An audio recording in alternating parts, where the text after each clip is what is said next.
세계선교신학 신대원 강의를 듣고 계신 시청자 여러분, 그리고 신학생 여러분, 안녕하십니까?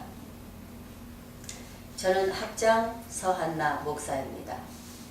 오늘은 신약 개론에 대해서 말씀을 드리고자 합니다. 오늘날 우리는 신약 성경이 이루어지는 시대에 살고 있기 때문에 신약 성경에 대해서 좀 더 자세히 상세히 알아보는 시간을 오늘부터 가졌으면 좋겠습니다. 신약 성경 사복음서에는 예수님의 제자들이 기록한 것으로 약 3년간의 행적을 보고 들은 대로 기록을 해놓은 것입니다. 예수님의 제자들은 잘 아시는 것처럼 마태복음 10장 2절에서 4절 말씀을 보면 12사도의 이름은 이러하니 베드로라 하는 시몬을 비롯하여 그의 형제 안드레와 세베대의 아들 야고보와 그의 형제 요한, 빌립과 바돌로메, 도마와 세리마테, 알페오의 아들 야고보와 다데오, 가나안인 시몬과 및 가룟 유다 곧 예수를 한 자라. 예수님의 제자들의 이름이 나와 있습니다. 예수님께서 사역을 시작하시면서 먼저 제자들을 불러서 택하신 그 이름들이 방금 읽은 그 내용이지요. 약 2000년 전에 유대 땅에 오신 예수님은 하나님께서 구약 선지자들을 통해서 보내주시겠다고 예언하신 하나님의 아들이시며 그리스도이십니다. 요한복음 5장 39절로 40절 말씀을 보면 너희가 영생을 얻기 위하여 성경을 상고하거니와 이 성경이 곧 내게 대하여 증거하는 것이다. 그런데 너희가 영생을 얻기 위해서 내게 오기를 싫어한다라는 말씀을 하고 계십니다. 또한 누가복음 24장 27절 그리고 44절 말씀을 보면 누가가 기록한 말씀 중에 모세와 모든 선지자의 글과 시편에 기록된 것은 나에 대하여 증거한 것이다. 이렇게 말씀을 하고 계시지요. 그러면 어떠한 말씀들이 기록이 되어 있는지 창세기에서부터 말라기 선지자까지 이 모든 성경이 하나님께서는 구약 선지자들에게 약속을 해 놓으신 약속의 글입니다. 그래서 구약이라고 하지요. 옛 구자, 약속 약자라는 말씀입니다. 그럼 몇 구절 살펴본다면 이사야 7장 14절 말씀을 보면 처녀의 몸에서 잉태할 것이라는 약속의 말씀이 계십니다. 그리고 마태복음 1장을 보면 마리아 동정녀 처녀의 몸에서 예수님이 탄생하심으로 이 약속의 말씀이 이루어지지요. 그리고 미가서 5장 2절 말씀을 보면 베들레헴에서 태어나신다는 약속의 말씀이 계십니다. 그래서 예수님은 나사렛이나 예루살렘 근처에서 태어나신 것이 아니라 먼 땅 다윗의 고향 베들레헴에 가서 태어나시게 됩니다. 이러함으로 구약 선지자의 말씀을 또한 이루고 계셨고 이사야 11장 1절 말씀을 보면 이새의 줄기에서 나온다고 말씀을 하고 계시고 에레미야 23장 5절 말씀을 보면 다윗에게 한 의로운 가지를 일으키신다고 말씀을 하고 계시죠.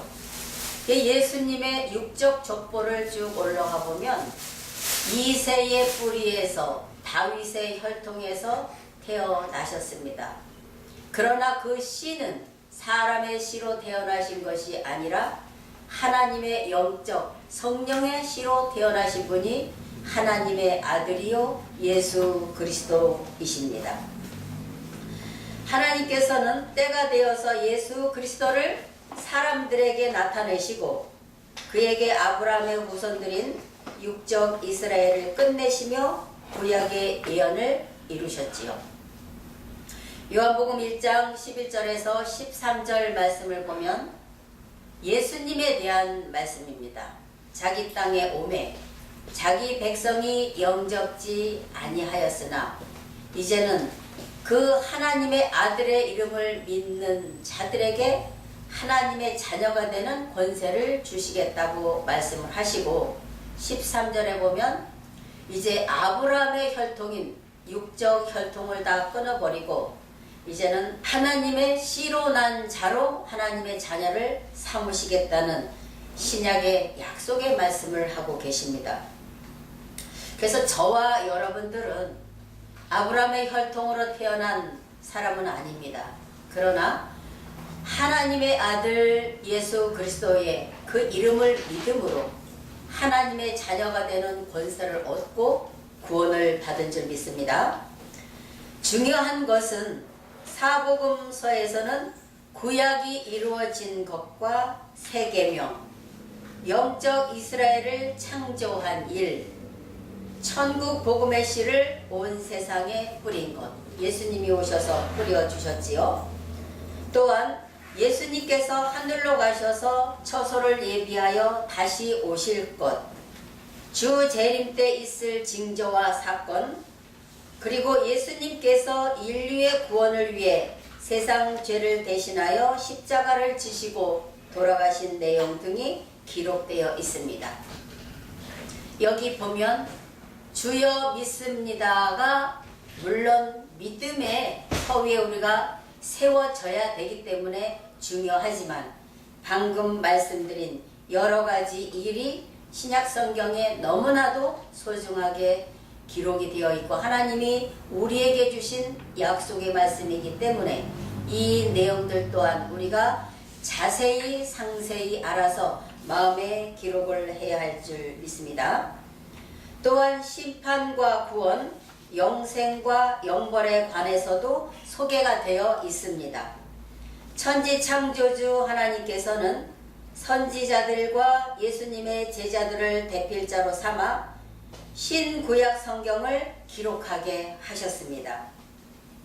디모데후서 3장 16절에 보면 모든 성경은 하나님의 감동으로 기록이 되었다 이렇게 말씀을 하고 계시고 베드로후서 1장 20절에서 21절 말씀 또한 성령의 감동하심을 입은 사람들이 받아 기록한 것이 성경이다 이런 말씀을 하고 계십니다. 그러므로 사복음서의 저자는 하나님이시며 그 가운데는 하나님의 뜻이 담겨져 있는 것입니다. 세상에 나가서 우리가 전도를 할 때에 세상에 하나님을 믿지 않고 예수님을 믿지 않는 사람들은 간혹 이런 말을 합니다.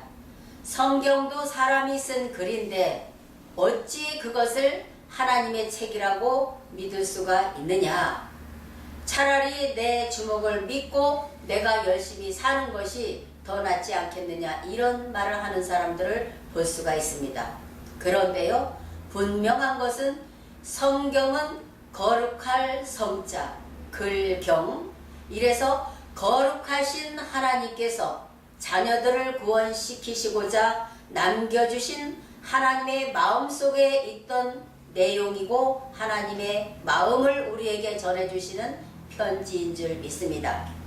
이래서 사복음서의 저자는 분명히 하나님이시라고 말씀드릴 수가 있고 성경을 쓴 모든 선지 사도들은 기자라고 말씀을 드릴 수가 있는 것이지요.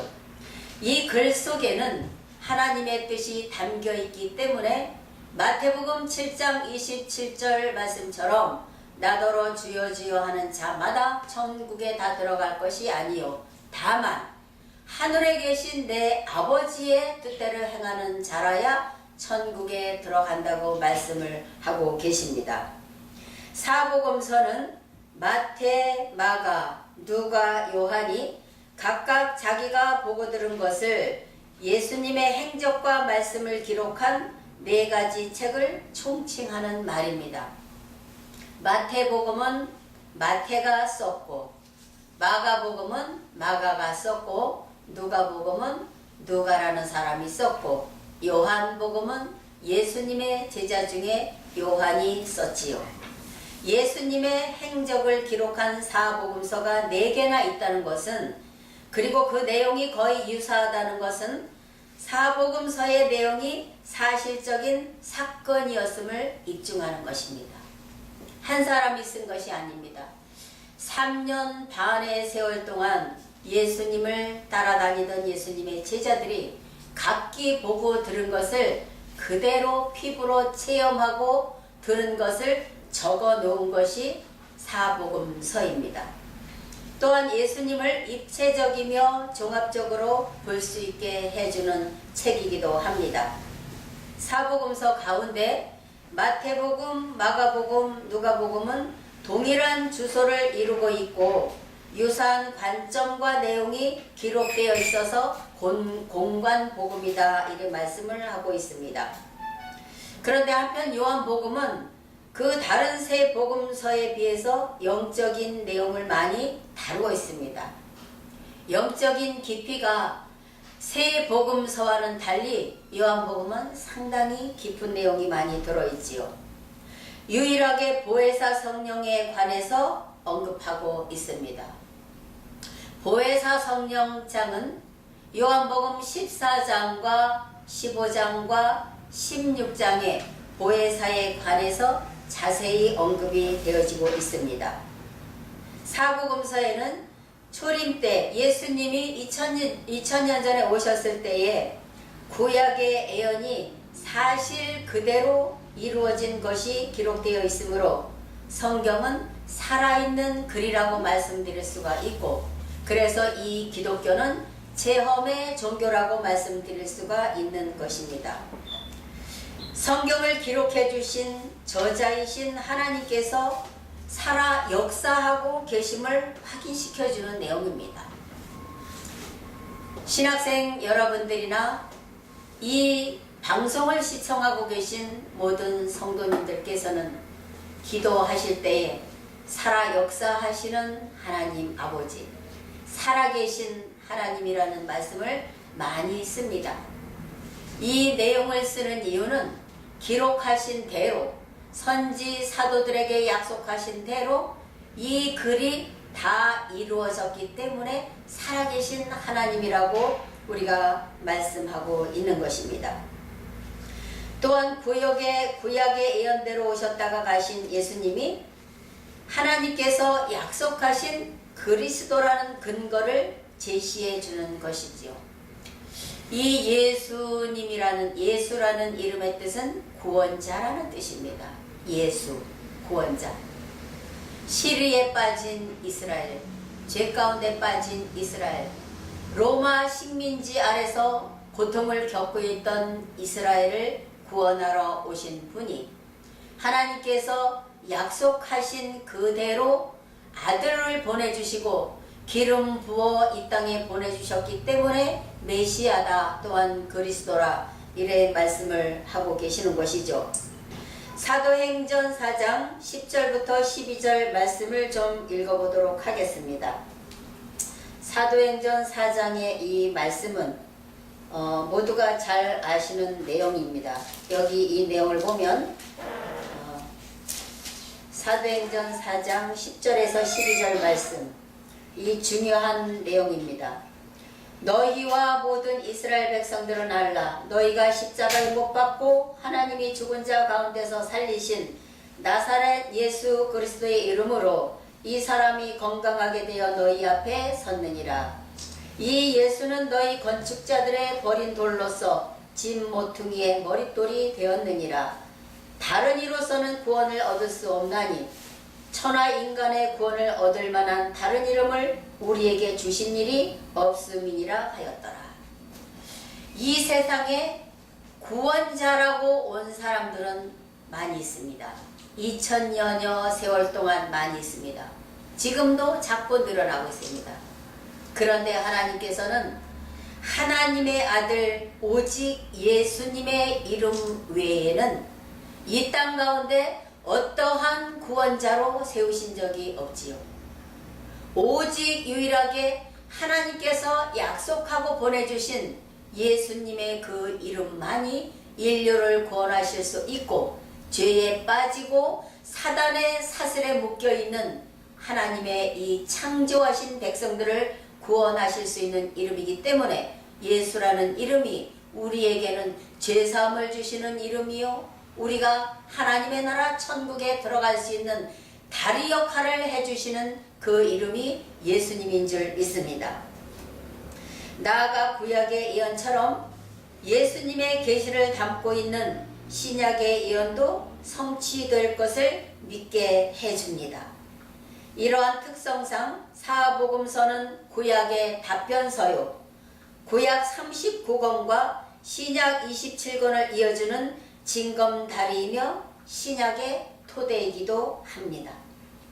또한 기독교를 지탱해주는 중추적인 역할을 하는 것이며 구원으로 인도하는 안내자라 할 수 있습니다. 무엇이요?